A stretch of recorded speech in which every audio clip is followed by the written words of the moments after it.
Welcome to the MEGA.am technology. Today we're looking at the Intel Core i5-3450 Ivy Bridge processor, which would be the lowest model of the Core i5 series. Before I continue, I'd like to thank Ford.us for providing me this product, and I honestly think it's one of the best computer stores and online shops in Europe. But now let's take a look at the box. Once again, we're looking at an Intel Core i5 CPU, which would be the i5-3450, which uses the LGA 1155 socket just like every other Ivy Bridge CPU does. On this side you will get to see some highlights of this processor, like the Intel HD graphics 2500 for example. On the back of the box there's a description in different languages. And on this side you'll see some specifications like the frequency, cache, socket and TDP. On top you'll see the CPU itself inside a box. Now let's open this box up and see what's inside. Here are the Intel Core i5 installation instructions with a Core i5 sticker on the back. Of course, this processor also comes with a heatsink, which is fairly small. Thermal paste comes reapplied and the fan uses a 4-pin header. And here's the CPU itself in the plastic protection. I'll quickly open this up so you can take a closer look at the processor. There you go, here it is. It looks very nice but standard at the same time. For this review I installed this processor in the MSI Z77A-GD65 motherboard, which I already reviewed earlier before. For cooling I decided to go with the Cooler Master V6 GT aftermarket CPU cooler. But now to the specifications. The Intel Core i5-3450 is a quad-core Ivy Bridge processor with a base clock of 3.1 GHz and a turbo clock of 3.5 GHz. It features the Intel HD graphics 2500 and the CPU has a TDP of 77 watts. The new 22nm architecture is used and 1 MB level 2 and 6 MB of level 3 cache is offered. Dual channel DDR3 1600 memory is supported natively. In CPU-Z the processor gets detected without any problems, and once again we're looking at an Ivy Bridge CPU that runs in the LGA 1155 socket. The TDP of 77 watts got lower compared to the previous generation Sandy Bridge CPUs with 95 watts at max. The new 22nm technology is used and the voltage got a little higher compared to Sandy Bridge, and that could also affect temperatures. That's because of Intel's new Tri-Gate technology. The latest instructions are supported, and right now the CPU runs at 1.6 GHz on idle, but it'll go all the way up to 3.5 GHz once Turbo Boost kicks in. This isn't the case here's processor, so you don't have an unlocked multiplier, but still you could overclock it a little. Here's the cache, and once again the CPU has 4 cores and 4 threads. Intel's hyper-threading technology is only featured on the Core i7 CPUs. I installed the CPU in the MSI Z77A-GD65 motherboard, and at the time of this video the latest BIOS version is installed. For the memory I got 8 GB of DDR3 2000 MHz RAM installed. But unfortunately I couldn't run at 2000 MHz because somehow my system just didn't post when I tried to boot it up with that frequency. So I could only get it to run stable at 1866 MHz without overclocking the platform. That's kinda sad. I don't see a real benefit there with this CPU compared to Sandy Bridge. The other Ivy Bridge CPUs that I've tested so far were capable of running 2000 MHz memory without overclocking. There was not a single problem, but yeah, I just wanted to point it out, and I'm not very satisfied here. But now let's move on to the benchmarks. This is my test system.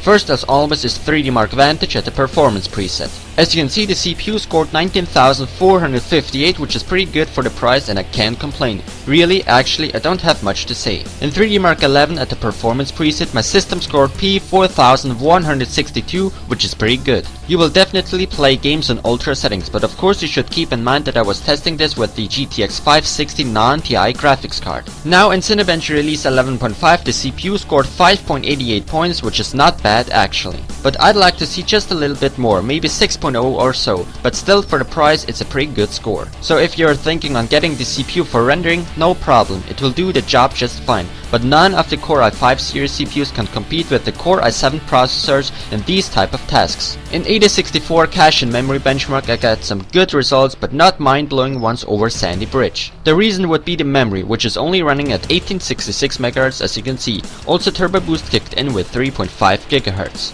Now it's time to calculate 1 million digits of pi with SuperPi. The CPU finished in 10.484 seconds, which is pretty good and I can't complain. But now in W prime, I'll let the CPU calculate 32 million integers across all available cores, and that finished in 10.576 seconds, which is also pretty fast. And now let's get to the game benchmarks, like there are 3 at 680 by 1050 on ultra settings. The minimum frame rate I get is 48, and on average I get 58 FPS, so there's no lag in sight, and that's why it's time to run a game like Battlefield 3 then. The game runs at 680 by 1050 on ultra settings, just the MSAA is turned off and the AF low to 1x. I get 45 FPS in minimum, 59 FPS on average, and 79 FPS at max. So these are definitely great results and I can't complain. This was tested with a GTX 560 non-TI graphics card, by the way. And if you are already talking of graphics, then I should not forget to mention this CPU has integrated graphics. That would be the Intel HD Graphics 2500. This Ivy Bridge CPU doesn't feature the new powerful HD 4000 graphics like the i5 3570K or i7 3770K. Still, it should do fairly well in basic tasks, but for gaming it wouldn't perform very well. Just to give you an idea on how the performance would look like, I ran a single 3D Mark Vantage test at the performance preset.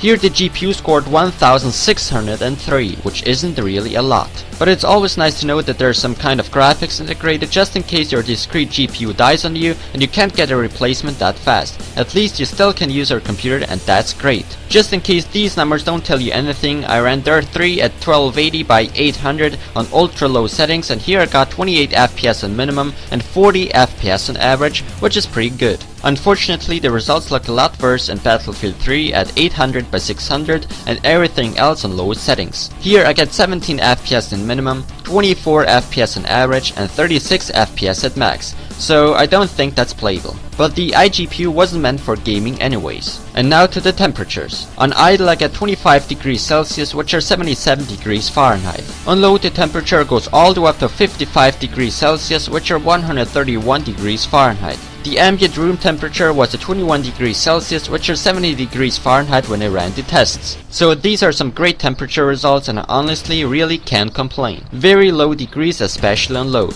So that looks very nice, but of course I'm using an aftermarket CPU cooler and not the heatsink that came with this CPU, but you should be fine with the stock cooler. And now to the final test, the power consumption. On idle the CPU with the GTX 560 draw around 58 watts from the wall, and on load around 108 watts. So great results here, and Intel did a great job once again. I really can't complain. The Intel Core i5 3450 CPU is a great choice if you want a good priced and performing quad-core CPU that doesn't consume a lot of power. For games, there's almost no difference when comparing the bigger i5 3570K flagship or even the i7 3770K. One thing that I really didn't like was the instability when it came to running memory at higher frequencies than 1866 MHz. Just pay a little more and get the i5 3550 and it'll support that as well. So for gamers, that's a good choice. Pros are good performance, plays games just like a Core i7 CPU, then it has a very low power consumption and has low temperatures. For the cons I only have one thing to say, and that would be it doesn't support memory frequencies any higher than 1866 MHz, which is very important to me. That's why I give this processor an 8 out of 10, but still I would recommend the CPU. Once again, I'd like to thank Fortacus for providing me this product, and I really think it's one of the best computer stores and online shops in Europe. Thanks for watching, and don't forget to subscribe.